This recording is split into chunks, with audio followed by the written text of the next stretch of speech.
咧仲係聖誕假期，係最後一日假期最後一日。咁咧，我哋今日晏晝打算出去食聖誕大餐。咁啊，去到嗱呢一個酒店嚟嘅，酒店嘅 lobby 呢間叫做尖東嘅嘉福酒店。咁咧呢個大堂呢棵聖誕樹咧，起碼有3樓咁高。咁我哋而家咧就食嗰間餐廳咧，就喺呢間嘉福酒店裏邊嘅。咁我哋陣間，因為我哋訂咗啦，今日個餐都好豐富噶，廚師啊特別推介嘅。咁咧就有10樣嘢點心到啦，樣樣都好精美，專登設計嘅。咁咧就而家去呢一個酒店嗰間餐廳嗰度啦。咁啦，嗱呢度見到間餐廳啦，都幾靚嘅。我之前都嚟過一次嘅。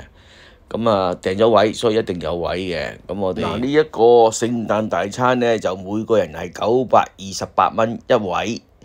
咁咧就有10樣嘢到啦，都係廚師精心選出嚟嘅，所以咧特別推介嘅。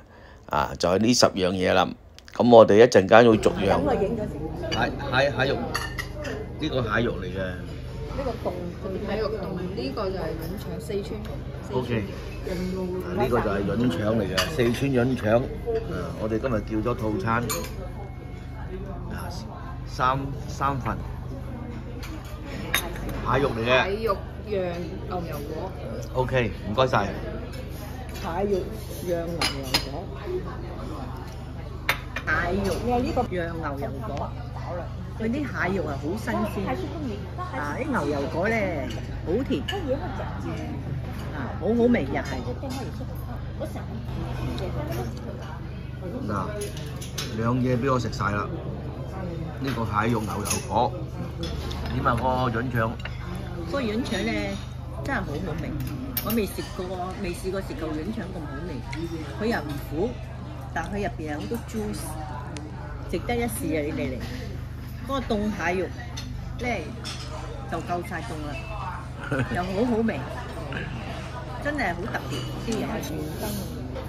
嗱，呢一個叫做茶魚羹啊，咁咧就睇個樣就好濃味嘅。你睇，係啊。茶魚啊，茶魚。係啦。O.K. 有好多魚啊。大家估下呢個咩嚟嘅？呢個就係鱔啊。鱔魚啊，網花、珠江鱔，個樣都好特別。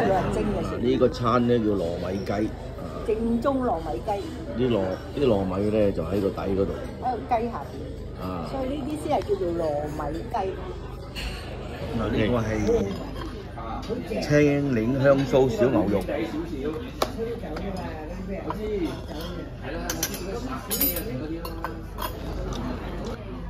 呢個係薯粉啊！墨魚啊，魷魚嚟嘅添。入邊有啲魷魚，食咗啦。呢個黑芝麻卷，懷舊。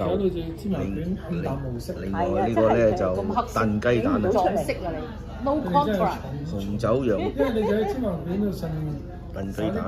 係啊，你睇啊。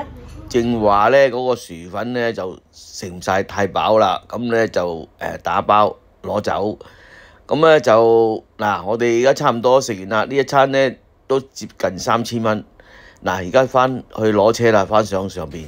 請訂閱迪奇哥頻道，分享，俾個 like，多謝大家。